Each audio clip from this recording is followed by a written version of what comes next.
Menyatakan terdakwa Richard Eliezer Budiang Lumiu terbukti secara sah dan meyakinkan bersalah melakukan tindak pidana turut serta melakukan pembunuhan berencana. Menjatuhkan pidana terhadap terdakwa Richard Eliezer Budiang Lumiu dengan pidana penjara selama 1 tahun dan 6 bulan.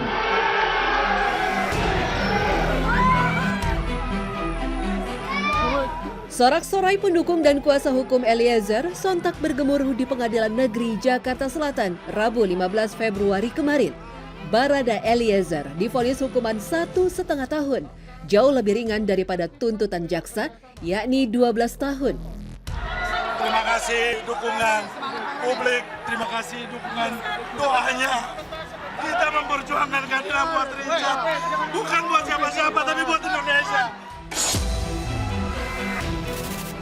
Meski terbukti bersalah, majelis hakim mengabulkan permohonan Eliezer yang bekerja sama atau menjadi justice collaborator. Ya, istilah justice collaborator memang menyeruak di publik ketika kasus pembunuhan Brigadir Joshua. Meski awalnya dipenuhi rasa takut, Barada E akhirnya mengumumkan diri menjadi JC yang kemudian mengungkap kebenaran dalam tragedi ini. Peran penting itu memang membuat justice collaborator menempati posisi yang rawan. Seperti kisah Eddie O'Hare, pengacara sekaligus rekan bisnis Al Capone, mafia kenamaan dari Chicago, Amerika Serikat.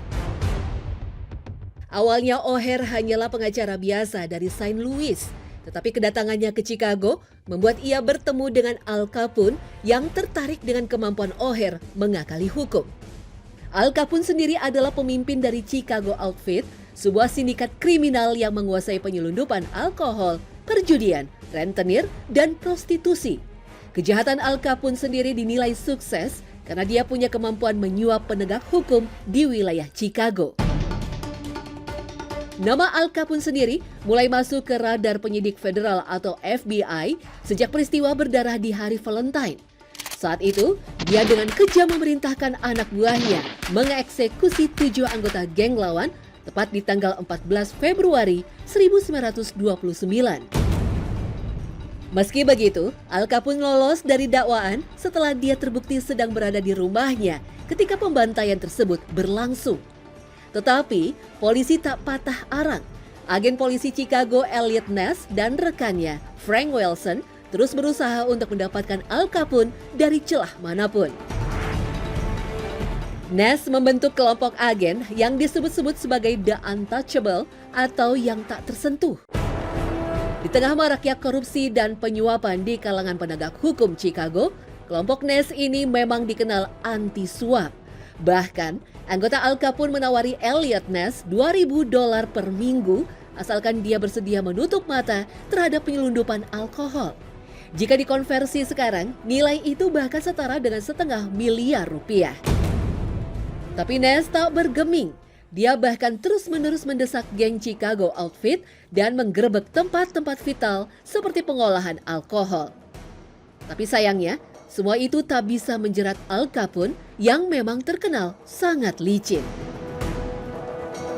Sepandai-pandainya tupai melompat, tentu akan terjatuh juga. Istilah ini mungkin tepat jika disandingkan dengan Al Capone. Kebiasaan Al Capone yang pamer harta benda membuat Elliot Ness dan Frank Wilson mulai menemukan celah untuk memasukkan Al Capone ke dalam penjara.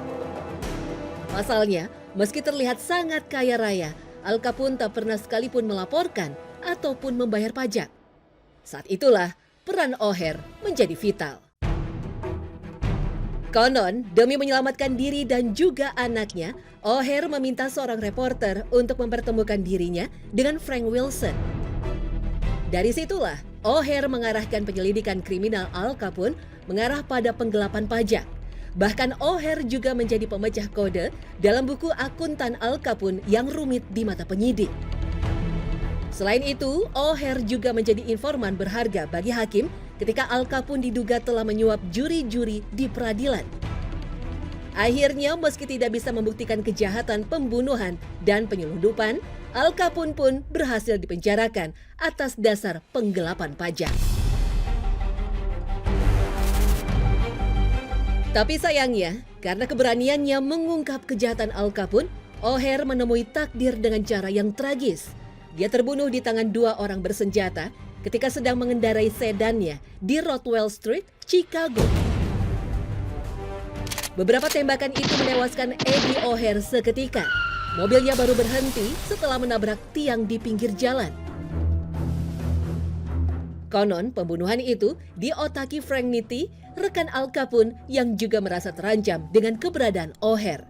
Tapi sayangnya, kasus pembunuhan O'Hare menguap begitu saja. Sementara itu, dengan dijatuhkan vonis yang ringan terhadap Eliezer, banyak pihak yang memberikan apresiasi terhadap majelis hakim dan peradilan. Sekaligus menjadi pembuktian bahwa hukum tak selamanya tumpul ke atas.